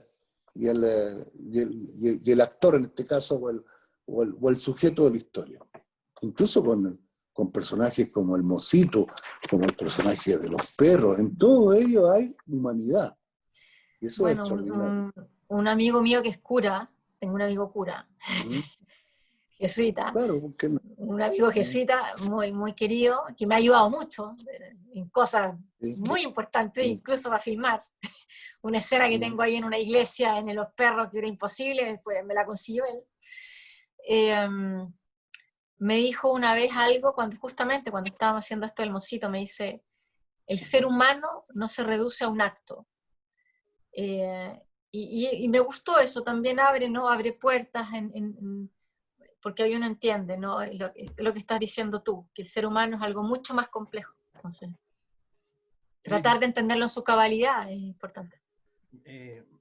Esa sensibilidad tuya es admirable. Y ese sufrir con el personaje, porque cuando comenzamos a hablar, es natural. Tú hablas como con cierta frialdad del Mocito, por ejemplo, o de las señoras que estaban en Inglaterra, o que viajaron, o tomaban té y comían y hablaban contra los comunistas y todas estas cosas, de López Pinochet. Sin embargo, no están filmadas de esa manera. Están filmadas con una cercanía humana muy elocuente, muy importante. Y esas mujeres están hablando libremente allí. Sí, y están hablando, y están filmadas naturalmente. Por eso te digo, no, mantén esa espontaneidad, por favor. Mantén. En el diálogo que tú me dijiste, del punto de vista de la ortodoxia cinematográfica, que se enseña en la escuela. En nuestra escuela, en nuestro instituto, intentamos ser completamente diferentes. Es una nueva narrativa, una nueva dramaturgia, formas distintas, en que el narrador, la persona que cuenta, es lo principal. Pero bueno, allí están los tres personajes, y efectivamente, si lo miráramos de un punto de vista ortodoxo, a lo mejor no está bien filmado. ¿Y qué? ¿Y quién dice qué es lo que está bien y qué es lo que está mal filmado? Justamente. Claro, porque tú miraste, los críticos no cuentan nada en esta historia. Tú miraste a los personajes que están ahí, te acercaste, la señora está sentada, el otro, la joven, esta morena está sentada, el otro muchacho está al lado, el tercer muchacho está de pie, y a veces habla más con los gestos que lo que dice. Bueno, es una escena verdadera, porque está ese tremendo atributo que hace que una persona sea realmente cineasta y sea verdaderamente artista, es la verdad y el respeto hacia el público. Le estoy contando la verdad. No estoy manipulando, ni incluso con tiros de cámara. Ni puse la cámara más abajo para que el otro se vea más grande, ni de lo alto para que el otro se vea más pequeño. No, está la cámara con toda la honestidad, a la altura de los ojos, como pedía Howard Hawks, que hasta en los westerns lo hacía. A mí me parece fantástico. Eso es el cine, güey. Eso, güey. Expresar y contar y narrar con todo lo que uno es, con toda su historia familiar, con todos sus defectos, con todas sus cualidades y con su verdad. Güey. En todas tus películas, la verdad está presente de uno al último de los fotogramas. No hay artificio. Sí, eso Hay una fuerza natural. No hay ningún artificio. Y con los actores también lo hiciste muy bien. Hay una fuerza natural y un compromiso. Bueno, los actores hice que como también habían cosas reales, fuimos a conocer o sea, Alfredo fue a conocer al entrenador, hicimos cosas como mucho trabajo de trabajar con cosas reales, y cada vez que yo podía trabajar con poner a personajes reales en situación, es súper bueno poner a los actores y no actores a veces juntos, me funcionaba. Por ejemplo, siempre cuento que esta escena de la funa, ¿no? En los perros, yo no podía utilizar extras ni figurantes ni nada, entonces tenía que ir a hablar con la organización, convencerlos a ellos, porque eso es algo que no se puede replicar, algo con lo cual uno no puede mentir. No, eso sí va a ver en la cámara, según yo, a menos que hubiese tenido que puros actores, o sea, ¿viste? No figurantes haciendo eso. Entonces, me parecía mucho más interesante de contarles lo que yo estaba haciendo, invitarlos a participar y aceptaron, y para mí fue súper importante tenerlos en la película. Lo mismo cuando convencía al doctor Balmaceda de hacer su propio personaje, o a Becerro, ¿no? O sea, como me gusta trabajar con elementos de la realidad que creo que enriquecen la lectura y que aportan cosas cuando se puede, ¿no? No cuando, y mezclar este mundo de actores y realidad. Que se contaminen el Sigue documental y la haciéndolo, ficción. porque realmente lo hace muy bien y es un gran aporte. Esa verdad que fluye, esa naturalidad para contar la verdad, la no grandilocuencia, la sencilla y honesta palabra de un artista que logra conmover. ¿Qué más quiere uno? Nada más, sí. Esto es lo que uno busca. Anoche, entre todos los delirios de pensar en esta conversación contigo, todo lo que implica, porque queda para nuestros alumnos y todo lo más, de repente me encontré con una entrevista de García Márquez, mi gran amigo y maestro, y le habían dado recién el premio Nobel. Entonces le preguntan, ¿qué quiere hacer usted ahora? Escribir una buena novela. Y dice, pero bueno, le acaban de dar el premio Nobel por eso. No, dice, es que estoy muy apurado y no puedo darle más tiempo a la entrevista porque tengo que ir a escribir. Y es verdad. ¿Qué quisiera uno si no hacer películas verdaderas, hacer películas con sencillez, tener la fuerza y no complicarse más de lo ya complicado que es para narrar y contarle a sus contemporáneos y dejar un testimonio de la vida que sirva al futuro para crear una conciencia en relación con el hombre y con el arte. Yo te quiero agradecer mucho, Marcela, esta conversación. No, gracias a ustedes por invitarme. Hay unas preguntas aquí, Miguel, ¿eh? Hay unas preguntas aquí de algunas personas que me han escrito al chat. Que fluyan, pues. Ricardo Vargas hace una pregunta que yo interpreto, creo, Ricardo, corrígeme. Dice, ¿en qué formato ocupas para tus obras? Me imagino que se refiere a hacer celuloide. Como filmo. Claro, no, yo creo que se refiere al celuloide o al digital. Y dice, además, agrega, sí, me encantó esta charla, la amé. Gracias. Qué bueno eso. Siempre filmado con lo que tengo. I Love Pinochet, acuérdense el año, una cassette de este porte. El Mosito ya tenía HD Cam, creo, una weá más cool. Con los peces voladores con el Inti, pudimos tener una cámara red con unos lentes del Inti que eran, no sé, rusos, bueno, Inti, ¿no? Unos lentes de cine, ¿sí? Y el Inti muy bueno, y me encantó trabajar con Inti. Y luego con Le Chaptois, que de hecho se llama Georges Le Chaptois, pero es chileno, Jorge Le Chaptois, que vive en París, que fue mi director de foto de los perros.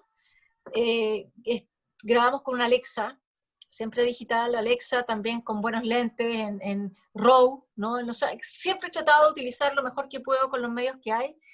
Y ahora, para mi nuevo proyecto, me encantaría poder filmar algunas cosas en 35, pero porque tengo mucho paisaje, para poder tener esos paisajes, pero el resto en digital. Creo que uno, a veces no es tan importante el formato ¿viste? Lo que uno usa, es más importante lo que uno está contando, el cómo uno cuenta la historia, en los actores, y podéis grabar con un iPhone y podéis hacer una película increíble. Creo que el formato es lo de menos, y sabes que la gente a veces no cacha, que es súper loco, pero casi más importante que el formato, mientras se vea, hay algo que es imperdonable en el cine, y pocos lo saben, es el sonido.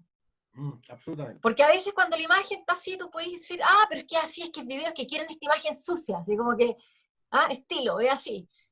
Pero si la película se escucha mal, todo mal. Todo mal. Entonces, si hay algo que es imperdonable, tú me podrás preguntar, sí, no me importa mucho, puedo hacer una película con el iPhone, pero el sonido, no, pues el sonido necesito el Perchman, y el sonido que la weá que le funcione, y que tenga 2 weas que no le fallen, sobre todo en los documentales si no podéis grabar 2 veces. Soy súper paranoica con el sonido, en los documentales porque no podéis reproducir, eso soy súper paranoica, en la ficción no, pero el sonido me importa mucho, mucho, porque eso sí que no perdona y se escucha, ¿no? ¿Qué otras preguntas hay? Abrimos el panel aquí para que pregunten lo que quieran. ¿Quién quiere hacer una pregunta? Jimmy. Tenemos ahí a un alumno del diplomado que... Francisco, un ex alumno. Vamos, Jimmy. ¿Qué pasó, Jimmy? Francisco, necesitamos preguntas. Aprovechemos que está esta Marcela desde Francia, que ya es muy tarde, Marcela, en tu país, ¿no? ¿Qué hora es ahora? Las 10:40. Todavía está ok. Aprovechemos. Las 10:40. ¿Su experiencia como mujer de cine? ¿Eso me dice? Cuando... Espérate, déjame ¿Sí? leerlo, disculpa. Perdón. Dice, Francisco pregunta, su experiencia como mujer de cine, en estos momentos en que surge una nueva ola feminista, ¿tuvo ahí alguna dificultad por ser mujer documentalista? No, pero eso yo nunca vi, me acuerdo cuando era antes, cada vez que me preguntaban cosas como de género, y decía, pero si no me sentía ni aludida, porque... Te doy un zoom ahora, lo llamo al tiro. El teléfono. Porque siempre, como que siempre me educaron, mi mamá me decía, usted puede hacer lo que quiere, si quiere ser astronauta, sea astronauta, como que no me... Entonces no tuve dificultad personal en el sentido que yo nunca me sentí distinta de un hombre. No quiere decir que los hombres me consideraran igual, no, pero yo desde mi ceguera a lo mejor, nunca me consideré yo distinta de un hombre, o con menos talento, o menos... Nunca fue la mitad.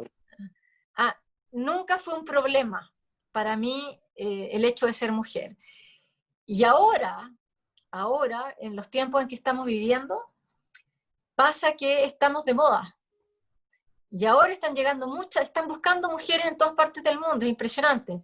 Así que le digo a todas las mujeres cineastas que ahora sí que vienen oportunidades para nosotros, porque efectivamente hay muy pocas mujeres que hacen cine, muchas veces hemos tenido las puertas cerradas, y es como que si ahora nos estuvieran descubriendo, ¿no?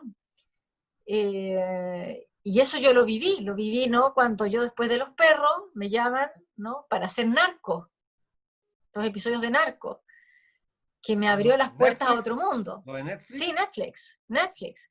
Pero fui la primera mujer a realizar 2 episodios de Narco, es decir, Narco, una serie, ¿no? Bastante masculina, por ponerlo de alguna manera. Sí, hay oportunidades para las mujeres.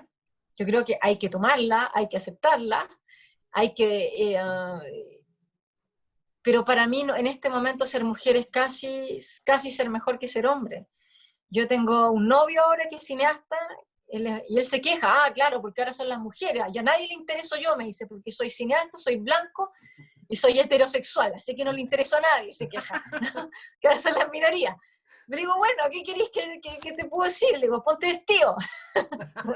Pero, ¿no? Pero es un poco una broma siempre entre nosotros. Pero creo que nada, que somos todos necesarios, y más importante que ser hombre o mujer es la mirada que uno tiene. Y lo que decía Miguel, la honestidad con la cual desde donde uno trabaja. Entonces, al final eso es lo que paga, porque no lo que da resultado. Yo creo que mientras uno sea honesta consigo misma y no se pierda, porque uno se puede perder, ¿no? En el sentido de que te empiezan a llegar series y propuestas y cosas, y yo tengo súper claro, igual estoy escribiendo mi película, de que para mí es súper importante hacer mi película, porque si no, no, ¿cuál es el valor que tiene lo que hago? ¿Entiendes? Lo que estoy haciendo no se puede reducir a algo mercantil o a yo trabajar para, no sé, pues imagínate que me llamaran mañana, qué cosa que puede pasar, de Hollywood para dirigir no sé qué weá, pero si la weá es muy estúpida, o sea, estoy perdiendo mucho tiempo, ¿cachai lo que te digo? Sí, el tiempo es muy importante a veces, entonces ahí es donde uno tiene que empezar a medir cosas.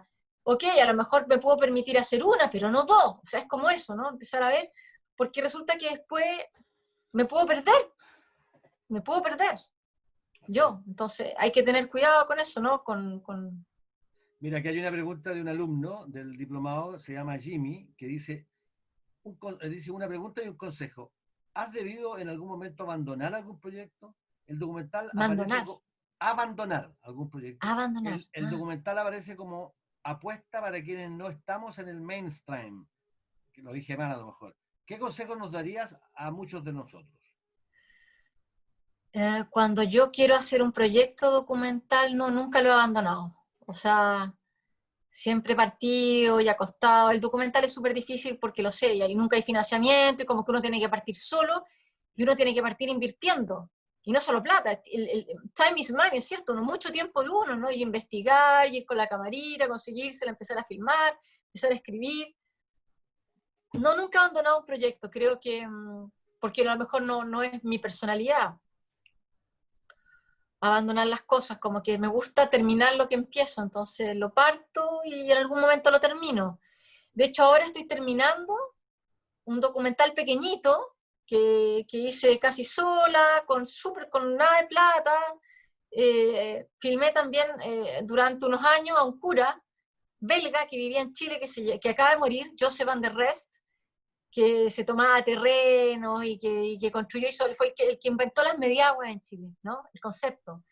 De ahí viene Un techo para Chile, la vivienda social, todo eso. Y es un personaje increíble. Siempre me acuerdo del día que yo conocí a ese cura y dije, este weón, ¿de dónde sale? O sea, esa energía que tiene siempre me llamó la atención. Y lo empecé a registrar, y ahora estoy terminando eso. Y eso es algo que también, que se hizo, o sea, cuando parto algo me gusta terminarlo. ¿Y ese personaje lo partiste sin guión? ¿Te interesó el personaje y empezaste a Sí, grabar? Y ahí empezó a aparecer sin el guión. guión, ¿no? Exactamente, a mí me da mucha risa como todos estos concursos huevones donde te piden tanto guión. Entonces yo los consejos que les tengo que dar, mientan, pues crean guiones de mentiras, crean como un guión de ficción, cuentan puras mentiras. Después, de todas maneras, con la cámara se va a revelar la película, ¿no? Pero uno lo obligan a contar mentiras, pero porque el personaje enfrente que tiene que dar plata tiene muy poca imaginación, tiene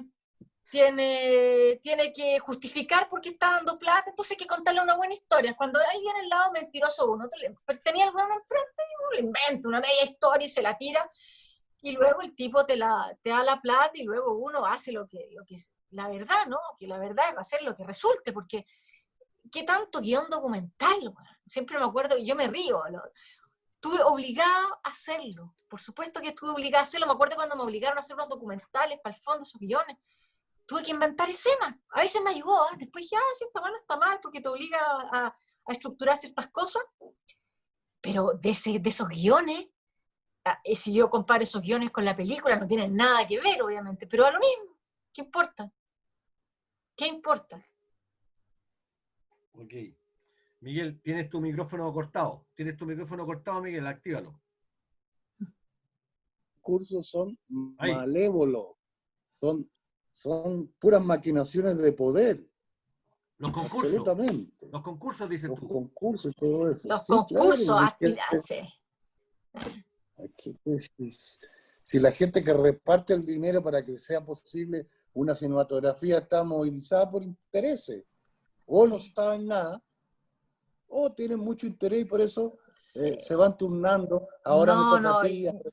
No, y hay gente que sabe hacer estas huevadas. ¿Sabes qué? Yo ya nunca más postulé a Corfo porque postulé con este proyecto que estoy escribiendo, el Puma, como 7 veces a Corfo, 7 veces. Nunca te lo ganaste. Qué barbaridad. No, incluso llegué a una instancia de pitch y un uruguayo me dijo, es que tu proyecto es plagio. Y yo, ¿plagio de qué, weá? No, porque tú está plagiando esta niña un cuento de Hemingway. Bueno, un cuento que no me había ni leído. Por supuesto que me interesó. Pues fui a comprar el libro. No, mucho no tenía que ver. También, claro, el cuento, porque en el cuento hay una cacería, un león, una weá. Yo era una cacería, un puma chile, pero puta no me había ni leído el cuento de Hemingway. Pero ¿qué tanto? ¿Sabes qué? Pues estar sometida a una tropa de esas de gente, weón, que... Así que dejé de postular a Corfo. Nunca más, porque ya encontré que era la humillación más grande. Dije, no, postulo más a esa weá. Son espantosos, tienes toda la razón. Son espantosos. Incluso hay como unos elencos que van de país en país, que son los jurados. Son elencos de prestigio, comillas. Sí, así que yo me aburrí. Pero eso hacen las autoridades cinematográficas de los países. Pues. Es impresionante. Y en algún momento, bueno, por eso el trabajo político de repente es importante y en algún momento hay que hacer trabajo político y un poco cambiar esas instituciones tan burocráticas que dejen de controlar como controlan y que hagan las cosas de otra manera, ¿no? Sería bueno.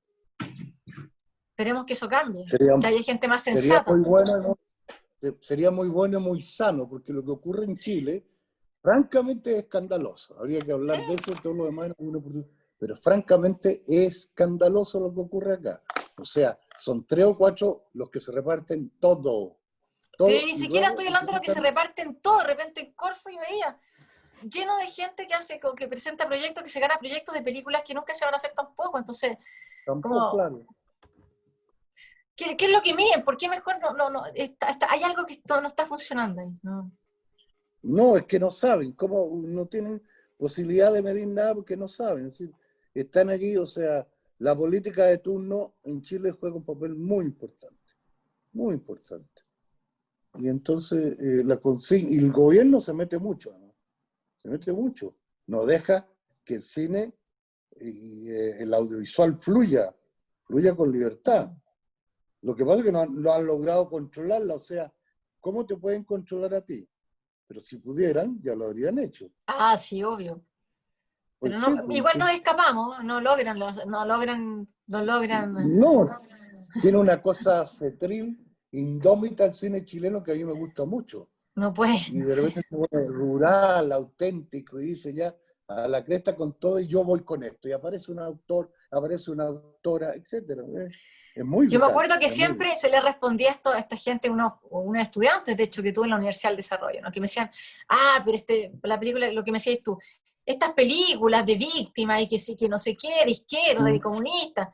Entonces yo me acuerdo y le dije, bueno, pero haz la tuya, pues. Si no te gusta, haz tu versión de las cosas. ¿Quién te para? A ver. No, se queda así, ¿no? Porque no es tan fácil hacer una película. No. O sea, y me refiero a, no se trata de plata, ¿no? Se trata de hacerla. Es muy difícil hacer una película.